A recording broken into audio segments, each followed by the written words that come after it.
नमस्कार मित्रांनो, तुमच्याकडे जर गाडी असेल तर हा व्हिडिओ तुमच्यासाठी महत्त्वाचा आहे, कारण गाडी असणाऱ्यांसाठी आता व्हॅलिड थर्ड पार्टी इन्शुरन्स असणं खूप गरजेचं आहे. जर हे सर्टिफिकेट तुमच्याकडे नसेल तर तुम्हाला पेट्रोल डिझेल भरता येणार नाहीये.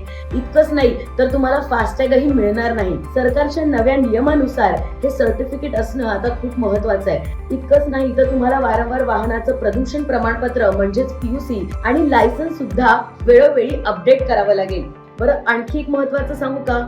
जर तुम्ही इन्शुरन्स शिवाय जर गाडी चालवत असाल ना तर तुम्हाला मोठा दंडही भरावा लागेल. त्यामुळे जर पैसे वाचवायचे असतील तर तातडीने लायसन्स बनवून घ्या आणि तुमचं व्हॅलिड थर्ड पार्टी इन्शुरन्स लवकरच बनवून घ्या. भारत सरकारने प्रत्येकाच्या सुरक्षेसाठी हे प्रमाणपत्र अनिवार्य केले, त्यामुळे तुम्ही हे प्रमाणपत्र तातडीने काढून घ्या आणि जिथे कुठे असाल तिथे सुरक्षित प्रवास करा. तुम्हाला जर अशीच माहिती जाणून घ्यायची असेल तर माझ्या एक विचार या YouTube चॅनलला सबस्क्राईब करायला विसरू नका आणि मला Instagram, Twitterवरही तुम्ही फॉलो करू शकता.